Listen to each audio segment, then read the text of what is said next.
അഖില miss ആണ്. So നമ്മൾ എല്ലാവരും വെയിറ്റ് ചെയ്തിരുന്ന നമ്മുടെ EVS എക്സാം ആണ് നാളെ അല്ലെ. അപ്പൊ ഇനി നമ്മുടെ സമയം എന്ന് പറയുന്നത് മാക്സിമം ചോദ്യങ്ങൾ ചെയ്യാനുള്ളതാണ്, ഉത്തരങ്ങൾ കണ്ടുപിടിക്കാനുള്ളതാണ്. അപ്പൊ നമുക്ക് വേഗം തന്നെ എന്ത് ചെയ്യാം, കുറച്ച് ചോദ്യങ്ങളൊക്കെ നോക്കാം. ആ ചോദ്യങ്ങളൊക്കെ പഠിച്ചുകൊണ്ട് നാളത്തെ പരീക്ഷ നമുക്ക് അടിപൊളിയായിട്ട് തന്നെ എഴുതാം. മക്കള് വീഡിയോ സ്കിപ്പ് ചെയ്യാതെ കാണാം, എല്ലാ ചോദ്യങ്ങളും വളരെ പ്രധാനപ്പെട്ടതാണ് കേട്ടോ. അപ്പൊ നമ്മുടെ ആദ്യത്തെ ചോദ്യം ഇതാണ്: Here are some hints about certain important places in Kerala.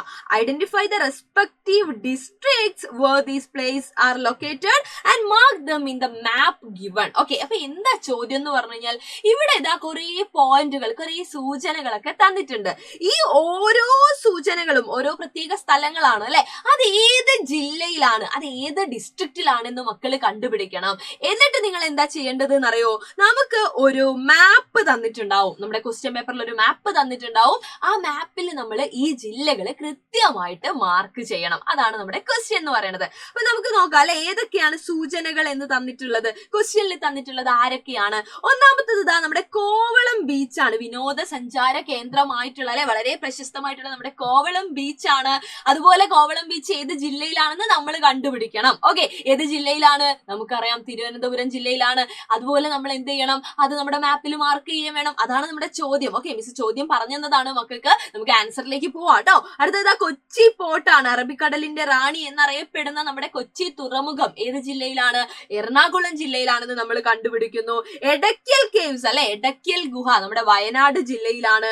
Kuttanad അല്ലെ, കുട്ടനാട് എന്ന് പറയുന്നത് എവിടെയാണ്? നമ്മുടെ സ്വന്തം ആലപ്പുഴയിലാണ്. അപ്പൊ ജില്ലകളൊക്കെ ഇതാ നമ്മൾ എന്ത് ചെയ്തിട്ടുണ്ട്, നമ്മൾ കൃത്യമായിട്ട് കണ്ടുപിടിച്ചിട്ടുണ്ട് അല്ലെ. ജില്ലകളെല്ലാം നമ്മൾ എന്ത് ചെയ്തു, കണ്ടുപിടിച്ചു. ഇനി നമ്മുടെ മാപ്പിൽ ഈ ജില്ലകൾ എവിടെയാണെന്നുള്ളത് നമുക്ക് മാർക്ക് ചെയ്യാൻ പറ്റണം. അപ്പൊ നിങ്ങൾക്ക് ഒരു മാപ്പ് കിട്ടിക്കഴിഞ്ഞു കഴിഞ്ഞാൽ നമ്മൾ എങ്ങനെ മാർക്ക് ചെയ്യും? നമുക്കറിയാം അല്ലെ. യെസ്, ഓരോ ജില്ലയായിട്ട് നമുക്ക് എന്ത് ചെയ്യാം, നമുക്ക് മാർക്ക് ചെയ്യാനായിട്ട് പറ്റും. തിരുവനന്തപുരം എന്ന് പറയുന്നത് ഇതാ ഈ കാണുന്ന 14ാമത്തെ നമ്പർ ആണെന്നുള്ളത് നമുക്ക് അറിയാവുന്ന കാര്യമാണ്. ഇനി കൊച്ചി ആയിരുന്നു. എറണാകുളം ദാ ഈ കാണുന്നതാണ് നമ്മുടെ എറണാകുളം ജില്ല എന്ന് പറയുന്നത്.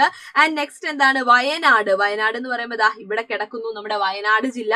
And next ആലപ്പുഴയാണ്. ആലപ്പുഴ ദാ നമ്മുടെ ഇതാ ഇവിടെ കിടക്കുന്നതാണ് നമ്മുടെ ആലപ്പുഴ എന്ന് പറയുന്നത് അല്ലെ. അപ്പൊ മിസ് ഇങ്ങനെ അടയാളപ്പെടുന്ന സമയത്ത് മക്കൾക്ക് ആർക്കെങ്കിലും ജില്ലയുടെ കാര്യത്തിൽ ഒരു ഡൗട്ട് അല്ലെങ്കിൽ ഒരു കൺഫ്യൂഷൻ ഉണ്ടെങ്കിൽ ഇപ്പൊ തന്നെ നിങ്ങൾ എന്ത് ചെയ്യണം, അത് ക്ലിയർ ചെയ്യണം. ദാ മിസ് ഇവിടെ മാപ്പ് ഒക്കെ വെച്ചിട്ടുണ്ട്. ഓരോ ജില്ലയും എവിടെയാണ് നമ്മൾ പറഞ്ഞിട്ടുള്ളത്, നമ്മളിപ്പോ കണ്ടുപിടിച്ചിട്ടുള്ള ജില്ലകൾ ഏതൊക്കെയായിരുന്നു? ദാ തിരുവനന്തപുരം നമ്മൾ മാർക്ക് ചെയ്തിട്ടുണ്ടായിരുന്നു. ആൻഡ് നമ്മൾ മാർക്ക് ചെയ്തു. ആലപ്പുഴ നമ്മൾ മാർക്ക് ചെയ്തു. എറണാകുളം നമ്മൾ മാർക്ക് ചെയ്തിട്ടുണ്ടായിരുന്നു. പിന്നെ ഇതാ വയനാട് നമ്മൾ മാർക്ക് ചെയ്തിട്ടുണ്ടായിരുന്നു. അപ്പൊ മക്കൾക്ക് മനസ്സിലായിട്ടുണ്ടാവും, ഓരോ നമ്പർ നോക്കുമ്പോൾ നമുക്ക് മനസ്സിലായിട്ടുണ്ടാവും എവിടെയാണ് അതിന്റെ പൊസിഷൻ എന്നുള്ളത് അല്ലെ. കൃത്യമായിട്ട് അത് ഏത് ജില്ലയാണെന്നുള്ളത് ഓർക്കുക. അതുപോലെ മക്കളുടെ ജില്ലയും മക്കൾ എന്ത് ചെയ്യണം, മനസ്സിലാക്കി വെച്ചിട്ടുണ്ടായിരിക്കണം. വളരെ പ്രധാനപ്പെട്ട ചോദ്യമാണ് കേട്ടോ. ഓക്കെ, അടുത്ത ചോദ്യം എന്താണ്?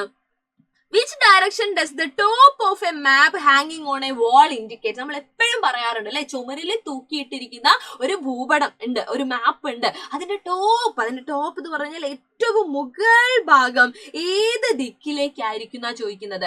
ഏത് ദിക്കിലേക്കായിരിക്കും എന്ന് ചോദിച്ചു കഴിഞ്ഞാൽ നമുക്കറിയാം അല്ലെ, എപ്പോഴും അത് ഏത് ദിക്ക് മാത്രമായിരിക്കും? നോർത്ത്, നമ്മുടെ വടക്ക് ഭാഗമായിരിക്കും. ആ മാപ്പിൽ തന്നാലും ശരി ഇല്ലെങ്കിലും ശരി മുകൾ ഭാഗം, ടോപ്പ് സൈഡ് എന്ന് പറയുന്നത് എപ്പോഴും എന്താണ്? നോർത്ത് സൈഡ് അല്ലെ, വടക്ക് ഭാഗമായിരിക്കും എന്നുള്ളത് ഓർത്തു വെക്കുക. ആൻഡ് ദിശ മനസ്സിലാക്കി വെക്കാം, മിസ് എപ്പോഴും പറയാറുണ്ട്. അപ്പൊ ഇത് നോർത്ത് ആണെങ്കിൽ, ഈ പറയുന്നത് നമ്മുടെ നോർത്ത് ഡയറക്ഷൻ ആണെങ്കിൽ ബാക്കിയും കൂടെ നമുക്ക് എന്ത് ചെയ്യാം, ഒന്ന് പഠിച്ചു വെച്ചേക്കാം അല്ലെ. കാരണം എന്തായാലും ഈ ഒരു ക്വസ്റ്റ്യൻ നമ്മൾ എന്ത് ചെയ്യുന്നുണ്ട്, എക്സ്പെക്ട് ചെയ്യുന്നുണ്ട്. അപ്പൊ ഏറ്റവും മുകൾ ഭാഗം ദാ ഈ കാണുന്ന നമ്മുടെ നോർത്ത് സൈഡ് ആണെങ്കിൽ അതിന്റെ നേരെ ഓപ്പോസിറ്റ് എന്ന് പറയുന്നത് സൗത്ത് അല്ലെ, തെക്കായിരിക്കും. ഇത് ഈസ്റ്റ് കിഴക്കാണെങ്കിൽ അതിന്റെ നേരെ ഓപ്പോസിറ്റ് എന്ന് പറയുന്നത് വെസ്റ്റ് അല്ലെങ്കിൽ പടിഞ്ഞാറായിരിക്കും. അങ്ങനെ ഓപ്പോസിറ്റ് വെച്ച് തന്നെ മക്കൾ ഓർത്തു വെക്കുക. അങ്ങനെയാണെങ്കിൽ ഇത് മറന്നു പോവില്ല. അറിയില്ലെങ്കിൽ ഇന്ന് തന്നെ ഇപ്പൊ തന്നെ എന്ത് ചെയ്യണം, എഴുതി പഠിച്ചേക്കണേ. എന്റെ മക്കൾ എല്ലാവരും ഇത് പഠിക്കണം. നാളെ വളരെ പ്രധാനപ്പെട്ട ഒരു ചോദ്യമായിട്ട് ഇത് നിങ്ങളെടുത്ത് ചോദിക്കും. ഈ ദിക്കിനെ കൊണ്ട് നിങ്ങൾക്ക് നാളെ ഒരുപാട് പ്രയോജനങ്ങൾ ഉണ്ടാവും മക്കളെ. മാർക്ക് നമുക്ക് ഉറപ്പിക്കണം. റെഡി? അപ്പൊ അത്രയും ക്വസ്റ്റ്യൻസ് ആയിരുന്നു നമുക്ക് ഡിസ്കസ് ചെയ്യാനുണ്ടായിരുന്നത്. നിങ്ങൾ എന്ത് ചെയ്യുക, നിങ്ങളുടെ ഫ്രണ്ട്സിനൊക്കെ ഇത് ഷെയർ ചെയ്ത് കൊടുക്കുക. മാക്സിമം മക്കൾക്ക് എന്ത് ചെയ്യാൻ പറ്റണം, ഈ ക്വസ്റ്റ്യൻസ് ഒക്കെ കിട്ടണം. എന്നാൽ മാത്രമേ അവർക്കൊക്കെ നാളത്തെ എക്സാം അടിപൊളിയായിട്ട് എഴുതാൻ പറ്റുള്ളൂ. ആൻഡ് മക്കൾക്ക് വേണ്ടിയിട്ടുള്ള ഒരു സ്പെഷ്യൽ ഓഫറും കൂടെ മിസ് പറയാണ്. നമ്മുടെ ക്രിസ്മസ് ആണ് വരുന്നത് അല്ലെ. അപ്പൊ സൈലൻ നിങ്ങൾക്കായിട്ട് ഒരു ഗിഫ്റ്റ് തരുവാണ്. എന്താണെന്ന് വെച്ച് കഴിഞ്ഞാല് നമ്മുടെ സ്വന്തം ഓൺലൈൻ ട്യൂഷൻ ബാച്ച് ആണ് നമ്മളുടെ പ്രാണ ബാച്ച് എന്ന് പറയുന്നത്. അവിടെ നമ്മുടെ എൻ ഗെയിം സ്റ്റാർട്ട് ചെയ്യാൻ പോവാണ്. അതായത് ഇനി നമുക്ക് മുന്നിലുള്ളത് ആനുവൽ എക്സാം ആണ് അല്ലെ. അതുപോലെ തന്നെ നമ്മുടെ LSSന്റെ ക്ലാസ്സുകളും വേണം നമുക്ക്. അപ്പൊ എല്ലാം ഇൻക്ലൂഡ് ആയിക്കൊണ്ടുള്ള നമ്മുടെ എൻ ഗെയിം ഇവിടെ സ്റ്റാർട്ട് ചെയ്യാണ്. അപ്പൊ ഇതുവരെ നമ്മുടെ പ്രാണ ബാച്ചിൽ ജോയിൻ ചെയ്യാത്ത ആളുകൾ എത്രയും പെട്ടെന്ന് എന്ത് ചെയ്യുക, അഡ്മിഷൻ എടുക്കുക. ഇപ്പൊ ജോയിൻ ചെയ്യുകയാണെങ്കിൽ നിങ്ങൾക്ക് 899 രൂപയ്ക്ക് എന്ത് ചെയ്യാൻ പറ്റും, നമ്മുടെ ആപ്പില് ആപ്പ് നിങ്ങൾക്ക് പർച്ചേസ് ചെയ്യാനായിട്ട് പറ്റും. ഇത് ക്രിസ്മസ് ആയതുകൊണ്ടുള്ള ഒരു ഓഫറാണ്, ലിമിറ്റഡ് ടൈമിലേ ഉണ്ടായിരിക്കുള്ളൂ. അപ്പൊ മാക്സിമം തന്നെ എന്ത് ചെയ്യുക, ജോയിൻ ചെയ്യുക. അപ്പൊ നാളത്തെ എക്സാം എന്ന് പറയുന്നത് മക്കളെ അടിപൊളിയായിട്ട് ഉഷാറായിട്ട് തന്നെ എല്ലാവരും എഴുതുക. ഫുൾ കോൺഫിഡന്റോട് കൂടി പോയിട്ട് എഴുതിയിട്ട് വരിക.